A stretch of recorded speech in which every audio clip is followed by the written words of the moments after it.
नमस्कार, आप देख रहे हैं दूरदर्शन किसान। कोविड-19 महामारी के खिलाफ लड़ाई में किसान उपयोगी जरूरी जानकारियों के साथ इस खास कार्यक्रम आत्मनिर्भर भारत में आप सभी का स्वागत। मैं हूं मुकुल शर्मा।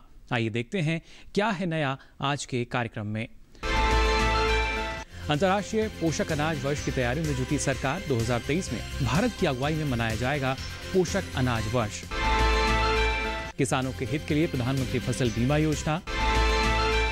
केंद्रीय मंत्रिमंडल ने राष्ट्रीय खाद्य तेल मिशन पाम ऑयल के क्रियान्वयन को दी मंजूरी। तिलहन पाम ऑयल का रकबा व पैदावार बढ़ाने पर जोर।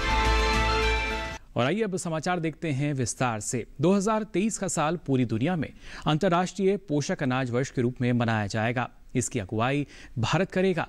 भारत सरकार भी पोषक अनाज को बढ़ावा देने के लिए कई तरह के कार्यक्रम चला रही है। 2023 को देखते हुए आगे भी कई कार्यक्रम चलाए जाएंगे। आइए इस बारे में और ज्यादा जानकारी लेते हैं हमारी इस खास रिपोर्ट में।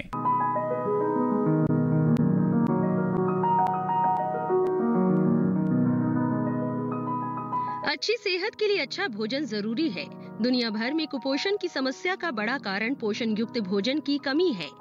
यही वजह है कि संयुक्त राष्ट्र ने 2023 को अंतर्राष्ट्रीय पोषक अनाज वर्ष के रूप में मनाने का फैसला किया है। इसकी पहल भारत ने की थी और संयुक्त राष्ट्र के खाद्य और कृषि संगठन को 2018 में प्रस्ताव भेजा था, जिसे संयुक्त राष्ट्र महासभा ने मंजूरी दे दी और इसकी अगुवाई की जिम्मेदारी भी भारत को ही सौंपी। इस पूरी कवायद का मकसद खाद्य सुरक्षा और पोषण के लिए पोषक अनाज के योगदान के बारे में जागरूकता बढ़ाना है। कृषि मंत्री नरेंद्र सिंह तोमर का कहना है कि खान पान और स्वास्थ्य की बदलती स्थितियों के बीच पोषक अनाज का महत्व और ज्यादा बढ़ जाता है। वैसे पोषक अनाज के विकास के लिए भारत सरकार ने कई कदम उठाए हैं। 2018 में इसका राष्ट्रीय वर्ष मनाया गया था और एक विशिष्ट पहचान प्रदान करने के लिए कदंदों को पोषक अनाज के रूप में मान्यता दी। इसके अलावा राष्ट्रीय खाद्य सुरक्षा मिशन के तहत उप मिशन शुरू किया गया। कदंद मूल्य श्रृंखला में राज्य सरकारों और हितधारकों के लिए जागरूकता कार्यक्रम चलाए गए और देश में 18 बीज उत्पादन केंद्र और 22 बीज हब स्थापित किए गए। साथ ही सरकार की ओर से तकनीकी का हस्तांतरण और मूल्य संवर्धित उत्पादों को विकसित करने के लिए मिलेट्स के 3 उत्कृष्टता केंद्र स्थापित करने का फैसला लिया गया। इतना ही नहीं, सेहत से भरपूर मिलेट्स को पोषण मिशन अभियान में भी शामिल किया गया है। मिलेट्स के बहुत से कृषक उत्पादन संगठन भी बनाए गए हैं और भारतीय कदन्न अनुसंधान संस्थान ने खेत से थाली तक मिलेट्स पर एक पूरी मूल्य श्रृंखला तैयार की है। इन कदमों का अच्छा असर हुआ है, खासतौर से पैदावार के क्षेत्र में। 2017-18 में मिलेट्स की पैदावार 164 लाख टन थी, जो 2020-21 में बढ़कर 176 लाख टन हो गई है। उत्पादकता में भी सुधार हुआ है। 2017-18 में प्रति हेक्टेयर 1163 किलो मिलेट्स उपज रहे थे, जो अब 1239 किलो हो गए हैं। इसी तरह 2017-18 में मिलेट्स का निर्यात 219 लाख 80 हजार अमेरिकी डॉलर था, जो 2020 में बढ़कर 247 लाख 30 हजार डॉलर हो गया है। भारत अंतर्राष्ट्रीय पोषक अनाज वर्ष की तैयारियों में जुट गया है। इस संबंध में हाल के दौरान एक महत्वपूर्ण बैठक भी हुई है। भारत के साथ साथ दूसरे देशों में भी कई तरह की गतिविधियां आयोजित की जाएंगी। 2023 में साल भर कार्यक्रमों का सिलसिला चलेगा और इससे पहले भी अनेक कार्यक्रम शुरुआती रूप से किए जाएंगे। भारत सरकार कृषि संबंधित योजनाओं और कार्यक्रम में हमेशा ही अपना योगदान देती रही है। समय समय पर कृषि से जुड़ी आवश्यक योजनाओं के तहत किसानों की मदद भी करती है। जैसा कि हमारे देश में हर साल प्राकृतिक आपदा के कारण किसानों को काफी नुकसान उठाना पड़ता है। प्रत्येक वर्ष बाढ़, आंधी, ओले, शीतलहर और भारी बारिश की वजह से किसानों की जो फसल है खराब हो जाती है और उन्हें काफी इस वजह से नुकसान भी होता है। ऐसे संकट में राहत और कृषि क्षेत्र में मजबूती लाने के उद्देश्य से केंद्र सरकार ने 13 जनवरी 2016 को प्रधानमंत्री फसल बीमा योजना की शुरुआत की थी। आत्मनिर्भर भारत कार्यक्रम में आज इसी योजना पर आपको हम जानकारी देंगे और बताएंगे प्रधानमंत्री फसल बीमा योजना में बीते कुछ सालों के दौरान किस तरह की सुविधाएं किसानों को मिली हैं और कैसे इस योजना ने हमारे किसानों को और मजबूती प्रदान की है।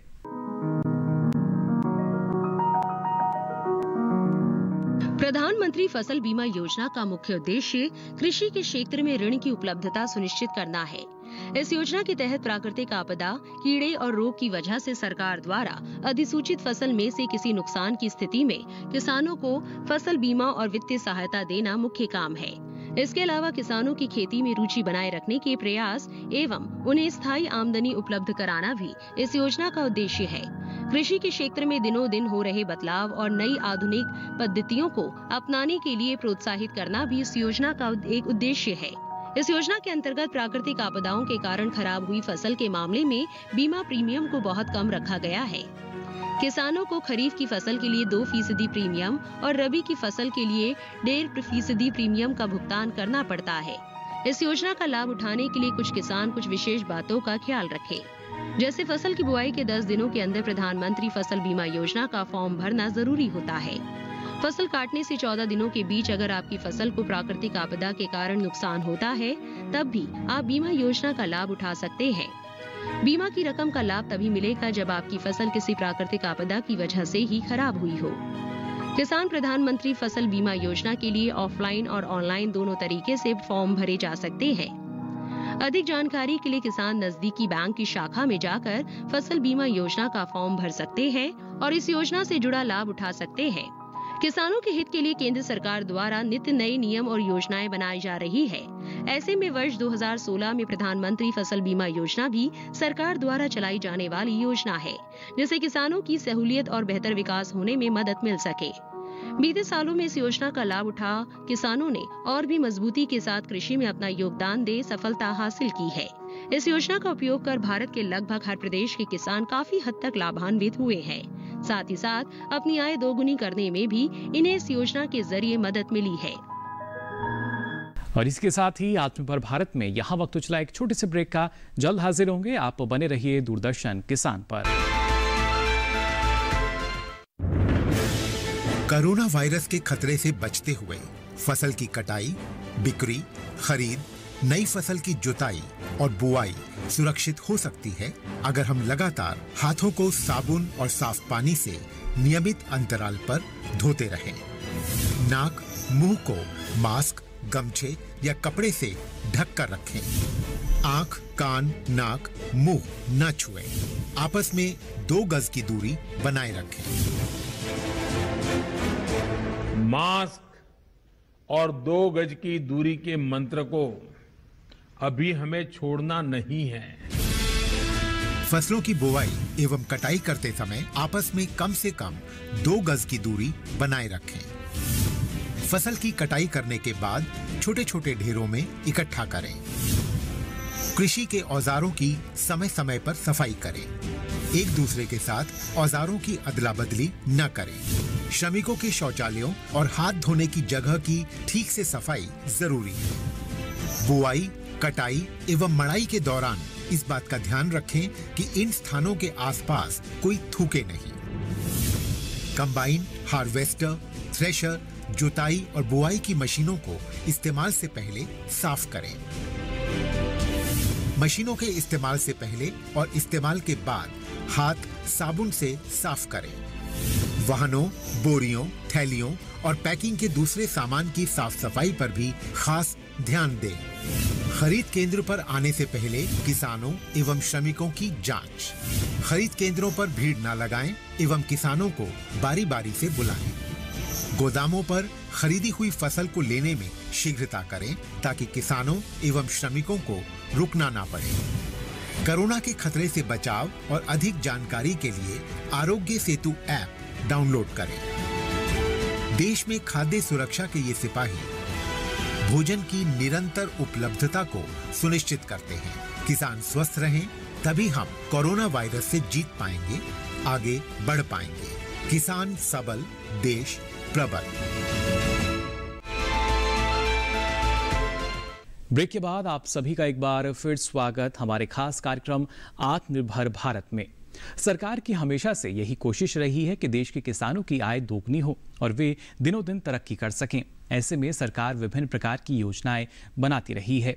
सरकार द्वारा बनाई गई योजनाओं से देश के किसान लाभान्वित भी हो रहे हैं। किसानों के हित में केंद्रीय मंत्रिमंडल ने राष्ट्रीय खाद्य तेल मिशन पाम ऑयल के क्रियान्वयन को मंजूरी दे दी है। आइए डालते हैं इस योजना की मुख्य बातों पर एक खास नजर। प्रधानमंत्री नरेंद्र मोदी की अध्यक्षता में केंद्रीय मंत्रिमंडल की बैठक में ताड़ के तेल के लिए एक नए मिशन की शुरुआत को मंजूरी दी गई है, जिसका नाम राष्ट्रीय खाद्य तेल पाम ऑयल मिशन है। ये केंद्र द्वारा प्रायोजित एक नई योजना है और इसका फोकस पूर्वोत्तर के क्षेत्रों तथा अंडमान और निकोबार द्वीप समूह पर है। इस अवसर पर केंद्रीय कृषि एवं किसान कल्याण मंत्री नरेंद्र सिंह तोमर भी मौजूद रहे। उन्होंने बताया, खाद्य तेलों की निर्भरता बड़े पैमाने पर आयात पर टिकी है, इसलिए ये जरूरी है कि देश में ही खाद्य तेलों के उत्पादन में तेजी लाई जाए। इसके लिए पाम ऑयल का रकबा पैदावार बढ़ाना बहुत अहम है। इस योजना के लिए 11,040 करोड़ रुपए का वित्तीय परिव्यय निर्धारित किया गया है, जिसमें से केंद्र सरकार 8,844 करोड़ रुपए का वहन करेगी। इसमें 2,196 करोड़ रुपए राज्यों को वहन करना है। इसमें आय से अधिक खर्च होने की स्थिति में इस घाटे की भरपाई करने की भी व्यवस्था शामिल की गई है। इस योजना के तहत प्रस्ताव किया गया है कि वर्ष 2025 और 26 तक पाम ऑयल का रकबा 6.5 लाख हेक्टेयर बढ़ा दिया जाए और इस तरह आखिरकार 10 लाख हेक्टेयर रकबे का लक्ष्य पूरा कर लिया जाए। आशा की जाती है कि कच्चे पाम ऑयल की पैदावार 2025 और 26 तक 11.20 लाख टन और 2029 और 30 तक 28 लाख टन तक पहुंच जाएगी। इस योजना से पाम ऑयल के किसानों को बहुत लाभ होगा। पूंजी निवेश में बढ़ोतरी होगी, रोजगार पैदा होंगे, आयात पर निर्भरता कम होगी और किसानों की आय भी बढ़ सकेगी। बीते कुछ सालों पर नजर डालें तो वर्ष 1991 और 92 से भारत सरकार ने तिलहन और पाम ऑयल की पैदावार बढ़ाने के अनेक प्रयास किए थे। वर्ष 2014 और 15 में 275 लाख टन तिलहन का उत्पादन हुआ था, जो वर्ष 2020 और 21 में बढ़कर 365.65 लाख टन हो गया है। पाम ऑयल की पैदावार की क्षमता को मद्देनजर रखते हुए वर्ष 2020 में भारतीय तेल ताड़ अनुसंधान संस्थान ने पाम ऑयल की खेती के लिए एक विश्लेषण किया था। उसने लगभग 28 लाख हेक्टेयर में पाम ऑयल की खेती के बारे में अपने विचार व्यक्त किए थे। लिहाजा ताड़ के पौधे लगाने की अपार क्षमता मौजूद है, जिसके आधार पर कच्चे ताड़ के तेल की पैदावार भी बढ़ाई जा सकती है। मौजूदा समय में ताड़ की खेती के तहत केवल 3.70 लाख हेक्टेयर का रकबा ही आता है। अन्य तिलहनों की तुलना में प्रति हेक्टेयर के हिसाब से ताड़ के तेल का उत्पादन प्रति हेक्टेयर 10 से 46 गुना अधिक होता है। इसके अलावा 1 हेक्टेयर की फसल से लगभग 4 टन तेल निकलता है। इस तरह इसकी खेती में बहुत अधिक संभावनाएं हैं। इस योजना में 2 प्रमुख क्षेत्रों पर विशेष ध्यान दिया गया है। पाम ऑयल के किसान ताजे फलों के गुच्छे तैयार करते हैं, जिनके बीच से तेल उद्योग तेल निकालता है। इस समय इन एफएफबी की कीमतें सीपीओ के अंतर्राष्ट्रीय मूल्यों में उतार चढ़ाव के आधार पर तय होती हैं। पहली बार केंद्र सरकार इन एफएफबी की कीमत के लिए किसानों को आश्वासन दे रही है। ये व्यवहार्यता मूल्य वीपी कहलाएगा, यानी किसानों को कोई घाटा नहीं होने दिया जाएगा। इसके जरिए सीपीओ की अंतर्राष्ट्रीय कीमतों में उतार चढ़ाव से किसानों के हितों की रक्षा की जाएगी। ये व्यवहार्यता मूल्य पिछले 5 वर्षों के दौरान वार्षिक औसत सीपीओ कीमत के आधार पर होगा तथा थोक मूल्य सूचकांक में दिए गए पाम ऑयल के आंकड़े में 14.3% का इजाफा कर दिया जाएगा। यानी व्यवहार्यता मूल्य इन दोनों को मिलाकर तय होगा। इसे तय करने की शुरुआत 1 नवंबर से होगी और अगले वर्ष 31 अक्टूबर तक की अवधि तक जारी रहेगी, जिसे पाम ऑयल वर्ष कहा जाता है। इस आश्वासन से भारत के ताड़ की खेती करने वाले किसानों में विश्वास पैदा होगा और वे खेती का रकबा बढ़ाएंगे। इस तरह ताड़ के तेल का उत्पादन भी बढ़ेगा। फॉर्मूला मूल्य भी निर्धारित किया जाएगा, जिसके तहत क्रेता विक्रेता अग्रिम रूप से कीमतों पर राजी होंगे। ये महीने के आधार पर सीपीओ का 14.3% होगा। अगर जरूरत पड़ी तो व्यवहार्यता मूल्य व फार्मूला मूल्य के आधार पर आय व्यय के अंतराल की भरपाई की जाएगी, ताकि किसानों को घाटा ना हो। इस धनराशि को प्रत्यक्ष लाभ अंतरण के रूप में सीधे किसानों के खातों में भेज दिया जाएगा। सीपीओ कीमत का 14.3% का भुगतान करेंगे, जो 15.3% तक बढ़ सकता है।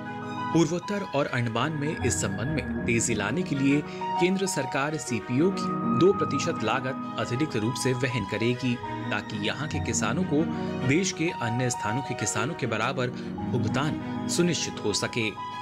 केंद्र सरकार द्वारा प्रस्तावित तौर तरीकों को अपनाने वाले राज्यों की योजना में उल्लेखित व्यवहार्यता अंतराल भुगतान का लाभ मिलेगा। योजना का दूसरा प्रमुख पहलू ये भी है कि विभिन्न तरह की भूमिकाओं और गतिविधियों में तेजी लाई जाए। ताड़ की खेती के लिए सहायता में भारी बढ़ोतरी की गई है। पहले प्रति हेक्टेयर 12,000 रुपए दिए जाते थे, जिसे बढ़ाकर 29,000 रुपए प्रति हेक्टेयर कर दिया गया है। पुराने बागों को दोबारा चालू करने के लिए 250 रुपए प्रति पौधे के हिसाब से विशेष सहायता दी जा रही है, यानी एक पौधा रोपने पर 250 रुपए मिलेंगे। पूर्वोत्तर और अंडमान को विशेष सहायता का भी प्रावधान है, जिसके तहत पहाड़ों पर सीढ़ीदार अर्धचंद्राकार में खेती, बायोफेंसिंग और जमीन को खेती योग्य बनाने के साथ एकीकृत किसानी के लिए बंदोबस्त किए गए हैं। पूर्वोत्तर राज्यों और अंडमान के लिए उद्योगों को पूंजी सहायता के संदर्भ में 5 मीट्रिक टन प्रति घंटे के हिसाब से 5 करोड़ रुपए का प्रावधान किया गया है। इसमें यह भी देखा जाएगा कि अमुक समय में कितना काम हुआ है और उसके हिसाब से क्षमता बढ़ाने का प्रावधान भी शामिल किया गया है। इस कदम से इन क्षेत्रों के प्रति उद्योग आकर्षित होंगे। तो जाना आपने किस तरह के लाभ अब किसानों को मिल सकेंगे पाम ऑयल की खेती से जुड़ के। सरकार की अगर बात की जाए तो कोशिश यही है कि कैसे हम अपने किसानों की आय को दोगुना कर सकते हैं, और उसके लिए कई तरह की जो योजनाएं हैं वो चलाई जा रही हैं, जिसका फायदा किसानों को मिल रहा है। किसान जो हैं इनसे लाभ ले पा रहे हैं। किसान क्रेडिट कार्ड योजना भी किसानों के बेहतर भविष्य के लिए बनाई गई एक महत्वपूर्ण योजना है। आइए जानते हैं इस योजना से जुड़ी कुछ और खास बातें और इससे मिलने वाले लाभ के बारे में। किसान क्रेडिट कार्ड योजना 1998 में शुरू की गई थी। इसका उद्देश्य किसानों को कृषि गतिविधियों के लिए बिना किसी बाधा के समय पर ऋण उपलब्ध कराना था। भारत सरकार किसान क्रेडिट कार्ड के तहत किसानों को ब्याज पर 2% की आर्थिक सहायता देती है और समय पर ऋण चुकाने वाले किसानों को 3% की प्रोत्साहन छूट देती है। इस तरह केसीसी पर सालाना ब्याज दर 4% की आती है। सभी योग्य किसानों को उनके कृषि कार्यों के लिए आसानी से और समय पर कृषि ऋण प्रदान किए जाए, ये सुनिश्चित करने के लिए सरकार ने किसान क्रेडिट कार्ड योजना शुरू की। इसका उद्देश्य किसानों को कृषि के लिए उत्पादक सामग्रियों जैसे बीज, उर्वरक और कीटनाशक आदि खरीदने के लिए सक्षम बनाना है। सरकार ने किसानों के हित में बड़े कदम उठाते हुए 2019 में केसीसी में ब्याज दर में आर्थिक सहायता का प्रावधान शामिल करते हुए इसका लाभ डेयरी उद्योग समेत पशुपालकों और मछली पालकों को भी देने की व्यवस्था सुनिश्चित की है। किसान क्रेडिट कार्ड के दायरे में किसानों को लाने के लिए फरवरी 2020 से एक विशेष अभियान चलाया जा रहा है। वर्ष 2012 से केसीसी योजना को और सरल बनाया गया है। इसके तहत लाभार्थियों को एटीएम सक्षम डेबिट कार्ड के प्रावधान सहित एक बार में दस्तावेजीकरण की सुविधा, सीमा में निर्माण लागत में वृद्धि और सीमा के भीतर कितनी भी संख्या में निकासी आदि की सुविधाएं दी गई है। सार्वजनिक क्षेत्र के बैंकों और नाबार्ड से प्राप्त सूचना के अनुसार इस अभियान के तहत 29 जनवरी 2021 तक देश भर के किसानों को 1,76,000 करोड़ रुपए की खर्च सीमा के साथ 187,03,000 केसीसी स्वीकृत किए गए हैं। किसान क्रेडिट कार्ड की वजह से किसान अपनी फसल का बीमा भी करवा सकते हैं। जिस किसी भी कारण से अपनी फसल नष्ट होने पर उनको मुआवजा भी दिया जाता है, जैसे बाढ़ की स्थिति में फसल का डूब के नष्ट हो जाना या सूखा पड़ने पर फसल का जल जाना आदि सुविधाओं में ये किसान क्रेडिट कार्ड बहुत ही ज्यादा काम आता है। इसकी वजह से किसान लाभ उठा सकता है। सस्ती ब्याज दर पर लोन उपलब्ध कराने के इस अभियान से न सिर्फ किसानों की आय में बढ़ोतरी होगी, बल्कि इससे ग्रामीण अर्थव्यवस्था को मजबूती मिलेगी और कृषि तथा इससे जुड़े क्षेत्रों में उत्पादन बढ़ेगा। साथ ही हमारे देश के लिए खाद्य सुरक्षा सुनिश्चित करने की दिशा में भी इस मुहिम की विशेष भूमिका होगी।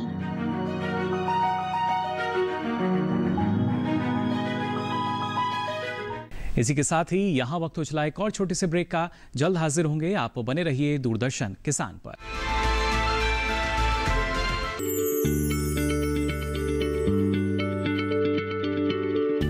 क्या आप किसी बीमारी से परेशान हैं? चाहते हैं डॉक्टर की सलाह? तो हम हैं आपके साथ, बताएंगे आपको जीने की राह। समस्याएं आपकी, समाधान देश के मशहूर विशेषज्ञों के। घर घर बैठे बात करें देश के जाने माने डॉक्टरों से। हमारे लाइव प्रोग्राम स्वस्थ किसान में हर शनिवार शाम 6 बजे से 7 बजे तक। खुशहाल होंगे खेत, पशु रहेंगे स्वस्थ, सरकारी स्कीम का होगा लाभ, जब एक्सपर्ट्स का मिलेगा साथ, आपके सवाल विशेषज्ञों के जवाब, सिर्फ एक फोन कॉल की दूरी पर। देखिए किसानों का अपना प्रोग्राम हेलो किसान, सोमवार से शुक्रवार शाम 6 बजे से सिर्फ दूरदर्शन किसान पर। ब्रेक के बाद आप सभी का एक बार फिर स्वागत आत्मनिर्भर भारत में। अगस्त का महीना अभी चल रहा है और खरीफ की महत्वपूर्ण फसल की अगर हम बात करते हैं, धान जो कि इस वक्त खेतों में लगी है, ज़्यादा और गुणवत्तापूर्ण उपज की सही देखभाल जो है बेहद ज़रूरी है। और जो धान के किसान हैं इस समय किस तरह के कृषि कार्य हैं वो कर सकते हैं या किन किन बातों का आपको ख्याल रखना होगा, किस तरह की सावधानी अपनानी होगी, किस तरह का प्रबंधन अपनाना होगा जिससे आने वाले समय में आप अच्छी उपज ले सकें, उसके लिए आइए नज़र डालते हैं इस खास रिपोर्ट पर। धान में नाइट्रोजन की 3 खुराक देनी होती है।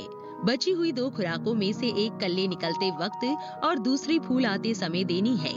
अगर खेत में जिंक की कमी दिखाई दे रही हो तो 0.5% जिंक सल्फेट को 0.25% बुझे हुए चूने के घोल के साथ 2-3 बार छिड़के।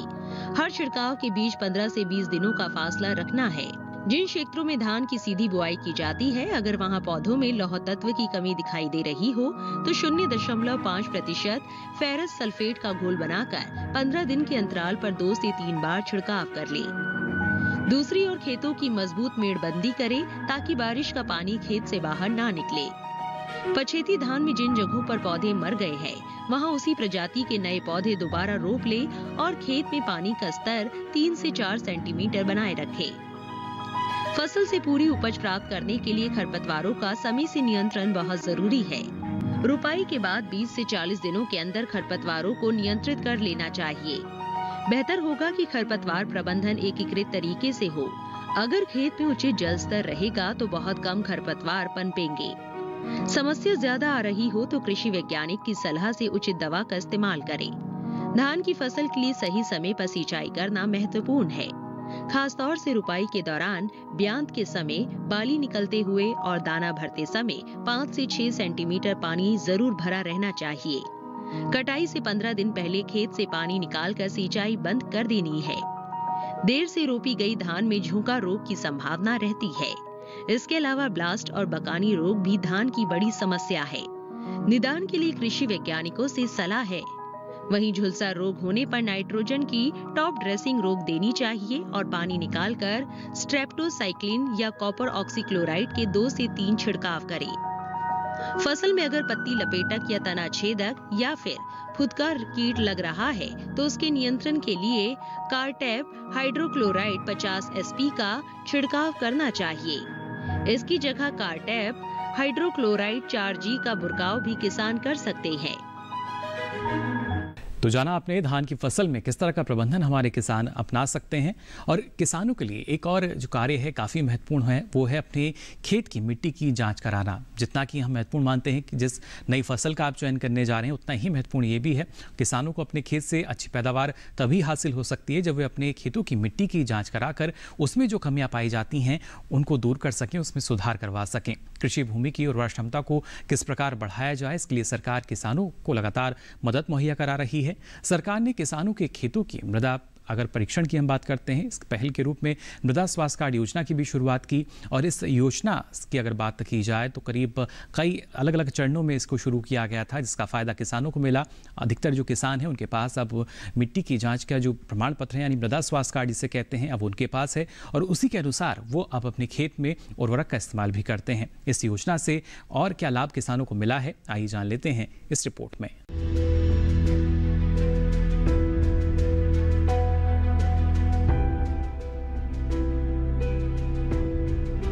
मृदा स्वास्थ्य कार्ड योजना 19 फरवरी 2015 को भारत सरकार द्वारा शुरू की गई एक योजना है। इस योजना का उद्देश्य मृदा परीक्षण आधारित और उर्वरकों के संतुलित उपयोग को बढ़ावा देना है ताकि किसान कम लागत पर अधिक उपज प्राप्त कर सके। इस योजना के अंतर्गत देश के किसानों की खेतों की मिट्टी जांच करके मृदा स्वास्थ्य कार्ड प्रदान करना है। इस कार्ड के तहत किसानों को एक रिपोर्ट दी जाती है। इस रिपोर्ट में उनकी जमीन की मिट्टी की पूरी जानकारी भी दी जाती है। साथ ही किसानों को उनके खेतों के अनुसार फसल लगाने का सुझाव भी दिया जाता है। सॉइल हेल्थ कार्ड स्कीम 2021 का लाभ देश के 14 करोड़ किसानों को सरकार द्वारा प्रदान किया जाएगा। मृदा स्वास्थ्य कार्ड 2021 के तहत किसानों को एक खेत के लिए हर 3 साल में एक मृदा स्वास्थ्य कार्ड दिया जाएगा। भारत सरकार ने इस योजना के तहत 568 करोड़ रुपए का बजट तय किया है। देश के सभी किसान इस योजना का लाभ उठा सकते हैं। बीते वर्षों की बात करें तो केंद्र सरकार द्वारा मृदा स्वास्थ्य कार्ड वितरण के पहले चरण वर्ष 2015 से 2017 में 10 करोड़ 74 लाख कार्ड और दूसरे चरण वर्ष 2017 से 2019 में 11 करोड़ 69 लाख कार्ड वितरित किए गए हैं।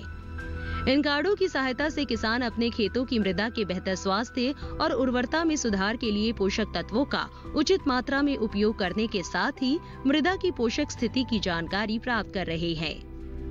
इस कार्ड के माध्यम से किसानों को ये भी जानकारी प्रदान की जाती है कि मिट्टी के अंदर कितनी मात्रा में क्या चीज है एवं किस फसल के लिए कितनी खाद और कौन सी खाद का उपयोग किया जाए। मिट्टी जांच में सर्वप्रथम अधिकारी आपके खेत की मिट्टी के सैंपल को इकट्ठा करते हैं। इसके बाद मिट्टी को परीक्षण के लिए लेबोरेटरी में भेजा जाता है। वहां विशेषज्ञ मिट्टी की जांच करते हैं और मिट्टी के बारे में सभी जानकारियां प्राप्त करते हैं। मिट्टी के सैंपल की ताकत और कमजोरी की सूची बनाई जाती है। यदि मिट्टी में कुछ कमी है तो उसके सुधार के लिए सुझाव दिए जाते हैं। जांच रिपोर्ट को एक एक करके किसान के नाम के साथ ऑनलाइन अपलोड भी किया जाता है, जिससे कि किसान अपनी मिट्टी का रिपोर्ट जल्द से जल्द देख सके और जानकारी हासिल कर अपनी मिट्टी में सुधार कर सके। इस प्रकार इस योजना की मदद से किसान मृदा प्रशिक्षण करवाकर अपने खेत की मिट्टी का प्रकार का आसानी से पता लगा सकते हैं, जिससे उन्हें मिट्टी की गुणवत्ता के अनुसार फसल लगाने में आसानी तो होती ही है, साथ ही साथ अच्छी खेती कर वे ज्यादा से ज्यादा मुनाफा भी हासिल करते हैं। इस योजना को किसानों की आय में वृद्धि करने एवं खाद के उपयोग से मिट्टी के आधार और संतुलन को बढ़ाने के उद्देश्य से आरंभ किया गया था। सरकार सॉइल हेल्थ कार्ड योजना के माध्यम से किसानों की उपज में बढ़ोतरी और उनकी आय दोगुनी करने की आशा रखती है। तो आज के लिए इस कार्यक्रम में बस इतना ही, लेकिन अब आपको बता दें आत्मनिर्भर भारत आप डीडी किसान के YouTube चैनल पर भी देख सकते हैं। इसके लिए आपकी टीवी स्क्रीन पर जो QR कोड आ रहा है इसको आप स्कैन कर सकते हैं और फिर आत्मनिर्भर भारत कार्यक्रम में जो सारी जानकारी आपको हम देते हैं ये आप देख सकेंगे YouTube के माध्यम से कहीं भी कभी भी। साथ ही इससे पहले जो कार्यक्रम प्रसारित हुए हैं उनको भी आप देख सकेंगे YouTube पर। तो कृषि संबंधित और ग्रामीण क्षेत्र से जुड़ी नई नई जानकारी लेकर फिर होंगे हाजिर। आज के लिए आत्मनिर्भर भारत में बस इतना ही। दीजिए इजाजत, नमस्कार।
डीडी किसान, बदलते भारत की शान।